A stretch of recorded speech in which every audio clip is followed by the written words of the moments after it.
안녕하세요. 오늘 당신과 함께 깊이 파고들어 볼 자료는 구약 성경의 사사기에 대한 여러 해설서들인데요. 네, 안녕하세요. 이 자료들을 쭉 보니까 이게 그냥 고대 영웅들 이야기 모음집이 아니더라고요. 그렇죠. 전혀 아니죠. 오히려 뭐랄까 엄청난 혼돈과 배신 그리고 그 속에서 나타나는 아주 인간적인 때로는 결함이 너무 많은 지도자들 이야기 같아요. 맞습니다. 그래서 이번 탐구의 목표는 명확하게 잡고 가야 할 것 같습니다. 사사기가 어떻게 왕이 없던 시대에 그 총체적인 난국을 보여주면서 왜 경건한 왕이 필요한지를 이야기하는 거대한 신학적 논증이 되는지 그 속을 한번 제대로 들여다보는 거죠. 아주 정확한 접근입니다. 사실 그 사사기의 히브리어 원제인 쇼프팀부터가 좀 흥미롭거든요. 쇼프팀이요? 네, 우리가 흔히 재판관으로 번역하는데 사실 법정의 판사라기보다는 통치자나 구원자에 훨씬 가까운 의미입니다. 그러니까 법적인 문제 해결보다는 더 큰 역할을 했군요. 그렇죠. 평시에도 물론 그런 일을 했겠지만 핵심 역할은 주변 민족의 압제에서 이스라엘을 구해내는 군사적이고 정치적인 지도자였던 거죠. 시대적으로는 여호수아가 죽은 후부터 왕이 생기기 직전까지고요. 네, 대략 기원전 14세기 중반에서 11세기 중반에 이르는 아주 격동의 시기를 다루고 있습니다. 그렇군요. 구원자라는 말이 참 와닿네요. 근데 그 구원이 영구적인 해결책은 아니었던 것 같아요. 자료를 보니까 사사기 전체를 관통하는 아주 기묘하고 또 반복적인 패턴이 있더라고요. 네, 바로 그 순환 구조. 그게 사사기를 이해하는 첫 번째 열쇠입니다. 네, 맞아요. 묘비우스의 띠처럼요. 이 책의 저자는 이스라엘의 영적 상태를 4단계의 사이클로 쫙 요약해서 보여주거든요. 첫 단계가 배교입니다. 배교? 네. 사사를 통해서 구원받고 평화가 찾아오면 사람들이 그 안락함 속에서 하나님을 잊어버리고 주변 가나안 민족의 신들을 섬기기 시작하는 거죠. 여기서 보내주신 자료에 아주 흥미로운 지점이 있었어요. 그들이 섬긴 바알과 아세라 같은 신들이 그냥 다른 신이 아니라 당시 농경사회에서 비와 풍요를 주관하는 신이었다는 점이요. 굉장히 중요한 포인트입니다. 그러니까 이게 단순한 신학적 배신을 넘어서 당장 먹고 사는 문제랑 직결된 아주 현실적인 유혹이었던 거잖아요. 하나님도 믿고 비 내려주는 지역신도 같이 믿으면 더 좋지 않나? 뭐 이런 식의. 맞습니다. 순수한 악애라기보다는 바로 그 실용적인 혼합주의가 영적으로는 훨씬 더 위험했던 겁니다. 그랬겠네요. 그렇게 하나님과의 언약을 저버리면 이제 두 번째 단계인 압제가 찾아옵니다.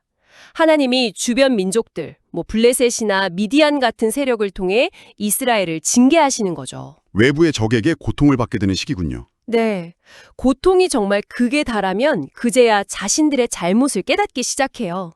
그래서 세 번째 단계로. 그렇죠. 세 번째 단계인 간구입니다. 백성들이 고통 속에서 하나님께 살려달라고 부르짖습니다. 그럼 하나님은 네 번째 단계로 넘어가시는 거죠. 바로 구원. 새로운 사사를 보내주시는 거고요. 네, 그들의 부르짖음을 들으시고 새로운 사사를 일으켜서 적의 손에서 건져내 주십니다. 그렇게 다시 평화가 찾아오고요. 하지만 그 평화는 잠시뿐.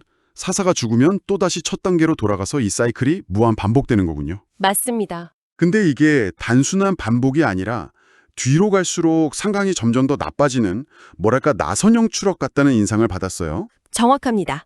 바로 그게 저자가 의도한 문학적 장치입니다. 책 전체가 거대한 하강 곡선을 그리고 있는 거죠. 하강 곡선? 네. 처음엔 그나마 모범적인 구원자였던 온니엘로 시작해서 마지막 사사인 삼손에 이르면 그냥 자기 복수랑 정욕에만 힘을 쓰는 인물이 등장하기까지 이스라엘 사회가 얼마나 깊은 수렁으로 빠져드는지를 보여주는 겁니다. 정말 그렇네요. 그럼 이 추락하는 이야기의 중심에 있는 사사, 이 결함 많은 구원자들을 한번 자세히 들여다보죠. 정말 흥미로워요. 네. 우리가 생각하는 성인이나 완벽한 영웅과는 거리가 멀죠. 그렇죠.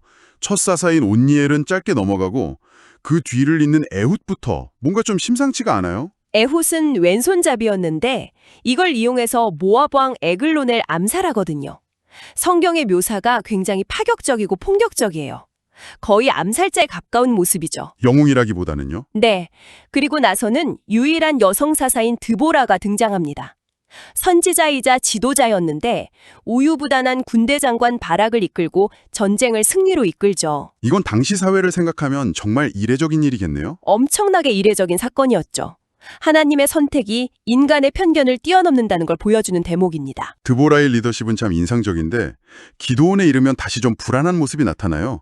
처음 부름받았을 때 완전 쫄보였잖아요. 하하, 맞아요. 포도주 틀에 숨어서 몰래 미를 타작하고 있었으니까요. 하나님의 부르심을 받고도 양털 뭉치로 2번이나 사인을 확인하려고 하고요. 네, 그 극심한 소심함과 의심을 극복하고 300명의 용사로 수십만 비리안 대군을 격파하는 기적적인 승리를 이끕니다.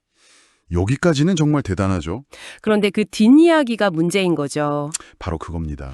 승리 후에 백성들한테서 금을 걷어서 에봇이라는 걸 만드는데 의도는 좋았을지 몰라도 결국 이게 이스라엘 전체가 섬기는 우상이 되어버려요. 와, 위대한 구원자가 우상 숭배의 씨앗을 뿌린 셈이네요. 참 아이러니하죠. 그리고 입다의 이야기는 정말 비극의 절정인 것 같아요.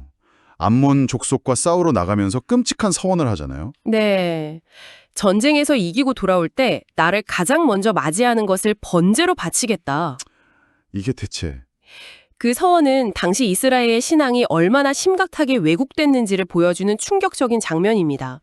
하나님에 대한 이해가 주변 이방 민족의 인신제사 풍습이랑 뒤섞여 버린 거죠. 결국 자기 딸을 네. 전쟁에서 이기고 돌아온 그를 가장 먼저 맞이한 게 바로 그의 사랑하는 무남동료였습니다. 이건 영웅의 결단이 아니라 하나님을 오해한 신앙이 얼마나 잔인한 결과를 낳는지 고발하는 사건인 거죠. 정말 끔찍하네요. 그리고 마침내 마지막 주요 사사인 삼손, 아마 가장 유명할 텐데 그의 삶은 그야말로 총체적 난국이죠. 네.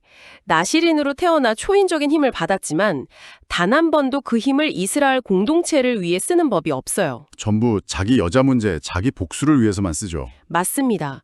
특히 그의 주된 적인 블레셋 사람들이 계속 등장하는데 이 블레셋이라는 세력의 등장이 당시 시대적 배경과 깊은 관련이 있습니다.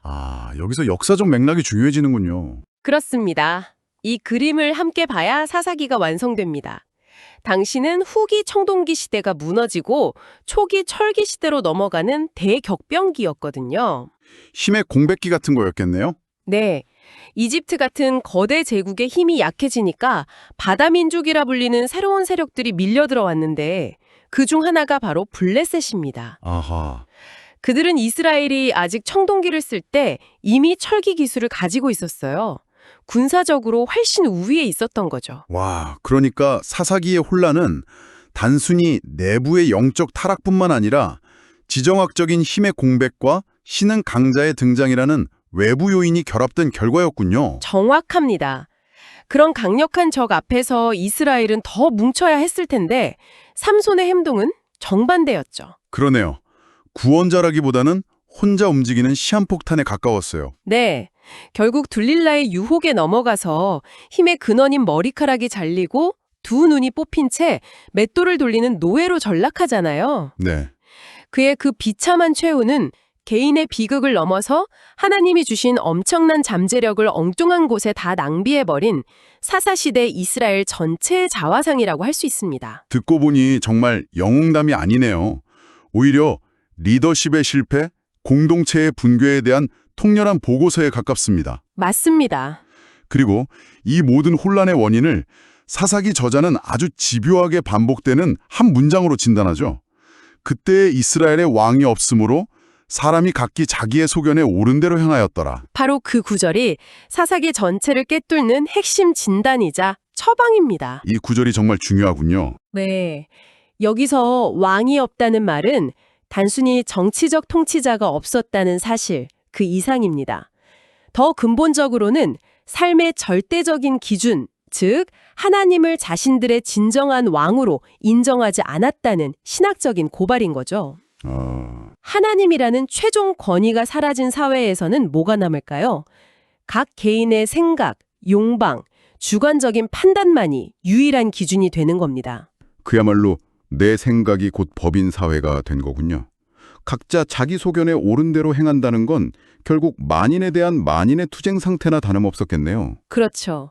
책의 마지막 부분에 나오는 그 끔찍한 이야기들, 레위인의 첩이 살해당하고 이스라엘 부족 간의 내전이 벌어지는 이야기는 바로 그 최종 결론을 보여주는 겁니다. 맞아요. 그건 정말. 그건 이방 민족과의 전쟁이 아니에요. 이스라엘 내부에서 벌어진 성폭력, 살인, 동족 상잔이 비극이죠. 저자는 이걸 통해 왕이 없는 사회가 도달하는 필연적인 종착지가 바로 자기 파괴라는 걸 보여주는 겁니다. 그렇군요. 따라서 사사기는 단순히 과거의 실패를 기록한 역사책이 아닙니다.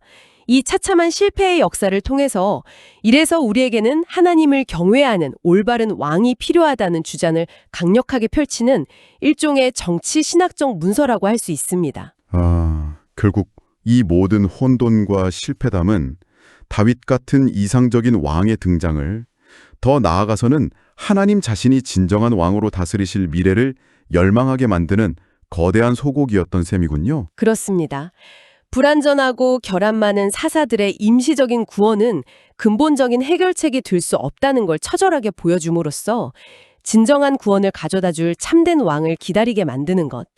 그게 바로 사사기가 성경 전체 이야기 속에서 차지하는 중요한 역할입니다. 오늘 당신과 함께 사사기에 대한 자료들을 깊이 파고들어 보니 영웅들의 활약상 이면에 감춰져 있던 이스라엘 사회의 총체적인 붕괴 과정과 그 근본 원인, 그리고 진정한 왕의 필요성이라는 핵심 메시지가 아주 선명하게 다가오네요. 사사기는 단순히 오래된 종교 경전이 아니라 절대적인 가치와 기준이 사라진 사회가 어떻게 무너져 내리는지를 보여주는 매우 현대적인 거울이기도 합니다. 정말 그러네요. 각자 자기 소견에 옳은 대로 행하는 모습은 오늘날 우리가 사는 세상에서도 쉽게 찾아볼 수 있으니까요.